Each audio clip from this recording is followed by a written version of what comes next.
오늘 저희에게 주신 본문 말씀은 신명기 23장 15절부터 24장 4절까지입니다. 제가 먼저 읽고 교독하도록 하겠습니다. 어떤 종이 그의 주인을 피하여 당신들에게로 도망하여 오거든 당신들은 그를 주인에게 돌려보내서는 안 됩니다. 성 안에서 그가 좋아하는 곳을 택하게 하여 당신들과 함께 당신들 가운데 살게 하여 주고 그를 압제하지 않도록 하십시오. 이스라엘의 딸은 창녀가 될 수 없습니다. 또 이스라엘의 아들들도 남창이 될 수 없습니다. 창녀가 번 돈이나 남창이 번 돈은 주 당신들의 하나님의 성전에 소원을 갚는 헌금으로 드릴 수 없습니다. 이 두 가지가 다 주 당신들의 하나님이 미워하시는 것입니다. 당신들은 동족에게 꾸어 주었거든 이자는 받지 마십시오. 돈이든지 곡식이든지 이자가 나올 수 있는 어떤 것이라도 이자를 받아서는 안 됩니다. 외국 사람에게는 구워 주고서 이자를 받아도 좋습니다. 그러나 동족에게는 이자를 받지 못합니다. 그래야만 당신들이 들어가 차지할 땅에서 당신들이 하는 모든 일에 주 당신들의 하나님이 복을 주실 것입니다. 주 당신들의 하나님께 맹세하여서 소원한 것은 미루지 말고 지켜야 합니다. 주 당신들의 하나님은 반드시 그것을 당신들에게 요구하실 것입니다. 그러니 미루는 것은 당신들에게 죄가 됩니다. 맹세하지 않은 것은 당신들에게 죄가 되지 않습니다. 그러나 한번 당신들의 입으로 맹세한 것은 반드시 지켜야 합니다. 당신들이 주 당신들의 하나님께 입으로 스스로 약속한 것은 서원한 대로 하여야 합니다. 당신들이 이웃 사람의 포도원에 들어가서 먹을 만큼 실컷 따먹는 것은 괜찮지만 그릇에 담아가면 안 됩니다. 당신들이 이웃 사람의 곡식밭에 들어가 이삭을 손으로 잘라서 먹는 것은 괜찮지만 이웃의 곡식에 낫을 대면 안 됩니다. 남녀가 결혼을 하고 난 다음에 남편이 아내에게서 수치스러운 일을 발견하여 아내와 같이 살 마음이 없을 때에는 아내에게 이혼 증서를 써주고 그 여자를 자기 집에서 내보낼 수 있습니다. 그 여자가 그의 집을 떠나가서 다른 남자의 아내가 되었는데 그 둘째 남편도 그 여자를 싫어하여 이혼 증서를 써주고 그 여자를 자기 집에서 내보냈거나 그 여자와 결혼한 둘째 남편이 죽었을 경우에는 같이 있습니다. 그 여자가 이미 몸을 더럽혔으므로 그를 내보낸 첫 번째 남편은 그를 다시 아내로 맞아들일 수 없습니다. 이런 일은 주님 앞에서 역겨운 일입니다. 당신들은 주 당신들의 하나님이 당신들에게 유산으로 주신 땅을 죄로 물들게 해서는 안 됩니다. 아멘. 갓 고등학교를 졸업한 인도네시아의 한 청년이 제게 보내온 편지입니다. 안녕하세요. 주님의 평안을 빌어요. 잘 지내시죠? 다시 편지로 만나서 반가워요. 저는 건강하게 잘 지내고 있습니다. 이제 저는 고등학교를 졸업하고 매일 부모님 일을 거들며 지내고 있어요. 또한 저는 저의 미래를 꿈꾸고 있는데 언젠가는 진정한 성공의 사람이 되고 싶어요. 사랑을 담아서 찬드라. 이 찬드라라는 청년은 몇십 년 전 제가 한 NGO 단체를 통해서 처음 만난 아주 아이였습니다. 10몇 년 됐죠. 처음 만날 때 아이였던 이 청년과 가족을 지금까지 도우면서 저는 때때로는 수입이 도저히 안 돼서 감당이 안 될 때는 6개월씩 멈춘 적이 2번이나 있고요. 또 주님의 은혜로 이 도움을 여전히 끌어가고 있습니다. 또 앞으로도 이 청년이 직장을 가지고 당당히 설 때까지 가능한 이어갈 예정입니다. 물론 저와 아내도 포기한 아이들이 있습니다. 처음에는 저는 2명의 아이를 택했고 아내는 1명의 아이를 도우려 했지만 저는 5년 만에 한 아이를 포기했고 아내는 10년 만에 조금 넘어서 한 아이를 포기했습니다. 저희 교회의 많은 분들이 저개발 국가의 많은 곳에 여전히 도움을 잘하고 있을 것을 저는 알고 있습니다. 제가 이런 이야기를 부끄럽게 꺼내는 이유는 우리가 잘 하건 못하건 간에 필요한 사람을 돕는 것은 하나님께서 기뻐하시는 일이기 때문입니다. 우리에게 주신 물질을 흘러가서 한 사람, 한 가정을 살린다면 그것은 결코 작은 일이 아닐 것입니다. 저는 이것이 성경에서 하나님께서 우리에게 말씀하시는 거라고 생각합니다. 성경은 특히 구약의 모세의 오경은 긍휼과 거룩으로 가득 차 있기 때문입니다. 거룩하신 하나님께서는 그 백성들에게 주님을 닮아서 다른 세상의 종교와 문화를 거부하고 거룩하기를 원하십니다. 그리하여 자신의 이익만을 추구하는 삶을 살아가지 말고 가난한 자, 약한 자, 고아와 과부와 나그네를 돌보는 삶을 살아가라고 우리에게 말씀해 주고 있습니다. 이런 하나님의 말씀은 오늘 본문에도 예외가 아닙니다.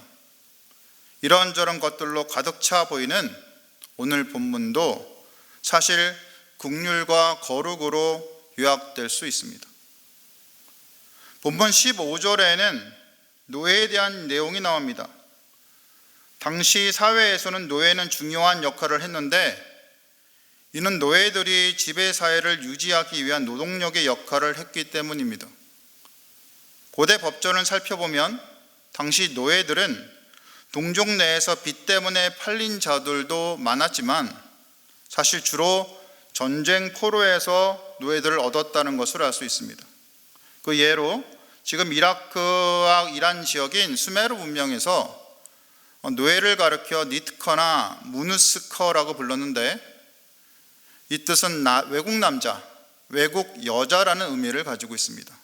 그러니까 전쟁 포로가 노예의 가장 큰 공급처였다는 그런 증거이죠.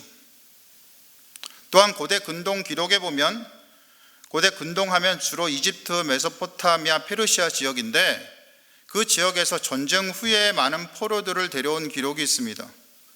그들 중에 많은 자들이 궁전이나 성전에 농노로 정착하기도 하고 운하나 도로나 궁전이나 성전을 건축하는 하층민이 되기도 했으며 또 적지 않은 수가 노예가 되었다고 기록되어 있습니다. 우리는 열왕기하에서 나만 장군을 섬기는 히브리 소녀의 이야기를 기억할 것입니다. 이것이 당시 아람이죠. 아람이라고 불리는 시리아 지역입니다. 그 지역의 장군이었던 나아만 장군 역시 전장에서 노예로 히브리 소녀를 데려왔다고 할 것입니다. 그럼에도 노예를 바라보는 관점에서 성경과 다른 고대 근동 문화는 확연히 다른 것을 우리는 알 수 있습니다. 무엇이 다르죠? 고대 근동 문화는 노예를 노동력으로 보고 주인의 소유물로 보고 나라 경제의 주요 자산으로 보았습니다. 반면 성경은 궁극적으로 노예를 한 인간으로 보았습니다. 이것이 근본적으로 다른 점입니다.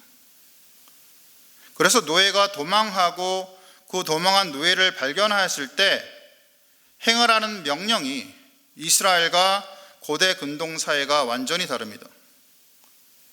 다른 고대 근동 사회에서는 도망간 노예들은 국가 전체의 사회 질서의 균형을 위협하는 요인으로 간주됩니다.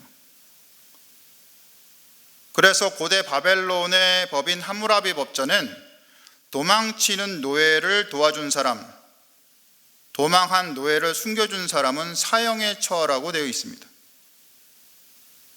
반면에 신명기 23장에 나오는 법규는 다른 고대 나라의 법률과 같은 것이 하나도 없습니다. 굉장히 독특합니다. 성경은 도망친 노예들에게 처벌을 받게 되돌려 보내지 말고 그가 택한 성읍에서 살 자유를 주라고 합니다. 오늘 본문입니다. 주인을 떠나 다른 곳으로 도피처를 찾은 노예를 다시 돌려보내지 말라고 합니다. 오히려 그가 선택한 도성에서 그를 용납하고 잘 대접해 주라는 겁니다. 성경은 왜 도망친 노예를 그렇게 대하라는 겁니까? 도망한 노예가 자산이 아니라는 겁니다. 재물이 아니라는 겁니다. 어려움에 처하여 도저히 못 견뎌서 도망친 한 노예, 가장 나약하고 힘든 상황에 놓인 한 사람을 더 이상 자산으로 보지 말라는 겁니다. 하나님의 형상으로 만든 한 사람으로 보라는 겁니다. 그를 긍휼히 여기라는 것이 하나님의 뜻이라는 겁니다. 한 사람 약자의 인간답게 살 권리가 강자인 노예 주인의 재산권보다 더 우선한다는 겁니다. 이것이 성경이 우리에게 말해주는 것입니다. 성경이 이것을 말하면 궁극적으로 하나님께서 노예제 자체를 사실상 긍정하지 않으신다는 것을 알 수 있습니다. 우리는 욥기 31장 13에서 15절에서 욥의 변론을 볼 수 있습니다. 그 욥의 변론 속에는 하나님의 마음이 들어있지요. 제가 읽어보겠습니다. 만일 남종이나 여종이 나와 더불어 쟁론할 때에 내가 그의 권리를 저버렸다 하면 하나님이 일어나실 때 내가 어떻게 하겠느냐? 하나님이 심판하실 때 내가 무엇이라 대답하겠느냐? 나를 태 속에 만드시니가 그도 만들지 아니하셨느냐? 우리를 뱃속에 지으시니가 한 분이 아니시냐? 욥이 말하는 게 무엇입니까? 욥이 종들이 하나님이 같이 만드신 그러한 신분이라는 겁니다. 욥의 말을 통해서 성경은 우리에게 말합니다. 자유인이건 노예이건 하나님께서 만드신 존재들이니 당장 주어진 역할이 크게 다를지라도 한 인간으로서 가지는 존귀함의 측면에서 볼 때 그 둘이 동일하다는 겁니다. 하나님의 이런 긍휼은 본문 19절에도 잘 드러납니다. 이스라엘 동족끼리 돈을 구워준다면 이자를 받지 말라는 겁니다. 이자를 받지 말라는 이 말씀 역시 다른 고대 근동 국가들과는 확연히 다른 내용입니다. 주로 주변 국가들에서는 높은 이자를 받는 것이 원칙이었기 때문입니다. 그들 나라에서는 적게는 연 20%에서 많게는 연 50%의 높은 고리를 받는 것이 주로 통용되었습니다. 이스라엘에서 이자를 받지 말라는 율법은 주로 겨울이나 춘공기 양식이 떨어지거나 파종할 양식의 그 씨앗마저 없을 때 적용되기도 하고, 또 장기간 극심한 가난에 빠져서 아무것도 할 수 없는 가난한 백성이 돈이나 곡식을 빌릴 때 적용되었습니다. 그런데 우리가 알고 있듯이 이렇게 절박하고 힘들 때 이 기회를 이용해서 돈 있는 자들은 가난한 자들을 착취하기 쉽죠. 돈 벌 기회죠. 그래서 가난한 자들이 푼돈과 곡식 한두 대를 빌렸다가 이자가 불어서 땅마저 팔아먹고 자식 혹은 자기 몸마저 종으로 팔아먹는 일들이 종종 있었다는 겁니다. 성경은 이런 행위를 악하다고 말합니다. 하나님께서 지극히 싫어하신다는 겁니다.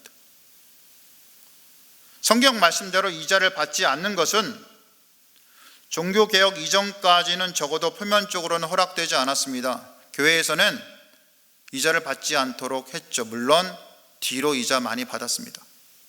그것까지는 설명을 할 수는 없고요. 다만 종교개혁 이후 칼빈은 상업적 거래에서 이자의 합법성을 세밀하게 인정했으며 이자를 받지 않는 법이 가난한 자들에게 적용되는 법이라고 말했습니다. 그래서 이런 칼빈의 말을 시작으로 사실 긍정적인 상업적 대부가 활성화됩니다.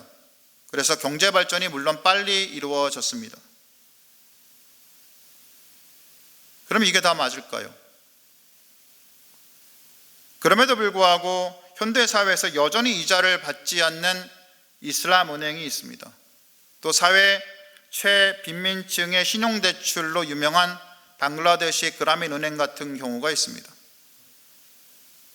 우리는 교회가 이자를 받지 말라는 주님의 말씀을 어떻게 해석해야 하는지, 또 경우에 맞는 실천을 어떻게 행할 것인지에 대한 깊은 고민을 더할 필요가 있음을 인정해야 할 것입니다. 24절 역시 하나님의 긍휼에 대한 율법입니다. 이것은 먼 길을 떠나 다른 곳으로 여행하는 나그네인 타지의 이스라엘 사람들을 배려한 것입니다.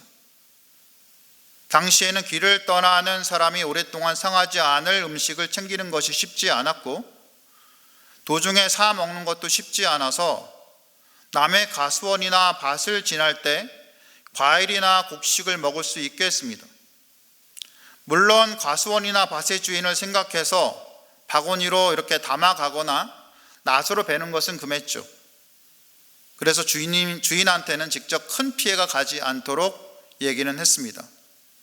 그럼에도 이처럼 집을 나선 가난하고 배고픈 나그네가 남의 밭에 들어가서, 남의 가수원에 들어가서 곡식이나 과실을 먹을 수 있도록 한 것은 하나님의 긍휼이라 할 것입니다. 이는 주인의 입장에선 이것은 내 소유가 아니라 하나님의 은혜로 내가 이 수확을 했으니 이것을 인정합니다. 그러니 내 것으로 진정 긴급하게 필요한 이들을 살려내겠습니다 라는 의미로 허락한 거라 볼 수 있습니다. 이처럼 누구든지 배고픈 이들에게 내 것을 주는 마음을 우리는 스스로 고민하고 실천하여 영혼을 살리는 역할을 감당해야 할 것입니다. 24장의 1, 4절 역시 우리는 하나님의 긍휼하심을 볼 수 있는 구절을 볼 수 있습니다. 이 구절에서 우리는 당시 여인들의 권리가 매우 취약하다는 것과 그러기에 그 여인들을 보호하기 위한 율법을 하나님께서 준비하셨다는 것을 알아야 합니다. 당시 여인들이 남편과 결혼을 했을 때 남편은 잘 살다가 부인이 어떤 점이 마음에 들지 않으면, 특히 이스라엘의 자유주의 힐렐 학파는 이렇게 주장하는데요, 심지어 사소한 일을 가지고도 아내를 충분히 추방할 수 있었다는 겁니다. 예컨대 아내가 요리를 잘못해서 쫓아냅니다. 마음에 안 들어서. 그리고 단순히 자기 아내보다 다른 여자가 더 마음에 들어서 이혼합니다. 그게 당시 실제로 있었던 일이라는 겁니다. 남편이 아내를 추방하는 방법은 간단했습니다. 남자가 자기가 결혼을 체결할 때 선포했던 말이 있는데 그 말과 정반대되는 표현을 한번 하면 됩니다. 그것도 집에서요. 이를테면 그녀는 더 이상 나의 아내가 아니며 나는 더 이상 그녀의 남편이 아니다 하면 이혼이 성립됐습니다. 성경은 이스라엘 사회가 이런 남편의 횡포를 완전히 막지 못했다는 것을 인정합니다. 그래서 적어도 아내의 권리를 준비하는데요, 이것은 남편이 아내를 추방하거나 이혼할 때 반드시 이혼 증서를 써주라는 겁니다. 그래서 아내가 다른 남자랑 재혼할 때 간음으로 몰려서 죽임을 당하지 않게 보호해라는 겁니다.